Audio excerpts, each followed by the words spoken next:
സങ്കീർത്തനം 66. കർത്താവിനെ സ്തുതിക്കുവിൻ. ഭൂവാസികളെ ആഹ്ലാദത്തോടെ ദൈവത്തിന് ആർപ്പു വിളിക്കുവിൻ. അവിടുത്തെ നാമത്തിൻ്റെ മഹത്വം പ്രകീർത്തിക്കുവിൻ. സ്തുതികളാൽ അവിടുത്തെ മഹത്വപ്പെടുത്തുവിൻ. അവിടുത്തെ പ്രവൃത്തികൾ എത്ര ഭീതിജനകം! അങ്ങയുടെ ശക്തി പ്രഭാവത്താൽ ശത്രുക്കൾ അങ്ങേക്കു കീഴടങ്ങും. ഭൂവാസികൾ മുഴുവൻ അവിടുത്തെ ആരാധിക്കുന്നു. അവർ അങ്ങയെ പാടി പുകഴ്ത്തുന്നു. അങ്ങയുടെ നാമത്തിന് സ്തോത്രം ആലപിക്കുന്നു. ദൈവത്തിൻ്റെ പ്രവൃത്തികൾ വന്നു കാണുവിൻ. മനുഷ്യരുടെ ഇടയിൽ അവിടുത്തെ പ്രവൃത്തികൾ ഭീതിജനകമാണ്. അവിടുന്ന് സമുദ്രത്തെ ഉണങ്ങിയ നിലമാക്കി. അവർ അതിലൂടെ നടന്നു നീങ്ങി. അവിടെ നമ്മൾ ദൈവത്തിൽ സന്തോഷിച്ചു. അവിടുന്ന് തൻ്റെ ശക്തിയിൽ എന്നേക്കും വാഴും. അവിടുന്ന് ജനതകളെ നിരീക്ഷിക്കുന്നു. കലഹപ്രിയർ അഹങ്കരിക്കാതിരിക്കട്ടെ. ജനതകളെ കർത്താവിനെ വാഴ്ത്തുവിൻ. അവിടുത്തെ സ്തുതിക്കുന്ന സ്വരമുയരട്ടെ.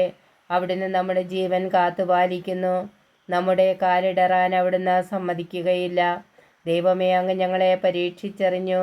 ഞങ്ങളെ വെള്ളി എന്ന പോലെ അങ്ങ് പരിശോധിച്ചു. അവിടുന്ന് ഞങ്ങളെ വലയിൽ കുടുക്കി.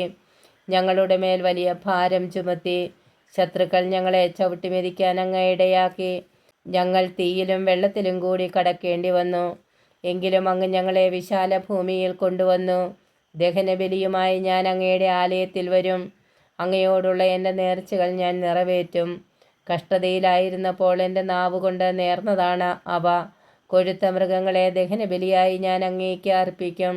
മുട്ടാടുകളുടെ ബലിയുടെ ധൂമം ഉയരും. കാളകളെയും ആടുകളെയും ഞാൻ കാഴ്ചയർപ്പിക്കും.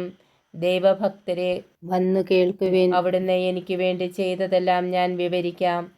ഞാൻ അവിടുത്തോട് ഉച്ചത്തിൽ വിളിച്ചപേക്ഷിച്ചു. എൻ്റെ നാവുകൊണ്ട് ഞാൻ അവിടുത്തെ പുകഴ്ത്തി. എൻ്റെ ഹൃദയത്തിൽ ദുഷ്ടത കുടിയിരുന്നെങ്കിൽ കർത്താവ് കേൾക്കുമായിരുന്നില്ല. എന്നാൽ ദൈവം കേട്ടിരിക്കുന്നു. എൻ്റെ പ്രാർത്ഥനയുടെ സ്വരം അവിടുന്ന് ശ്രദ്ധിച്ചിരിക്കുന്നു. ദൈവം വാഴ്ത്തപ്പെടട്ടെ. അവിടുന്ന് എൻ്റെ പ്രാർത്ഥന തള്ളിക്കളഞ്ഞില്ല.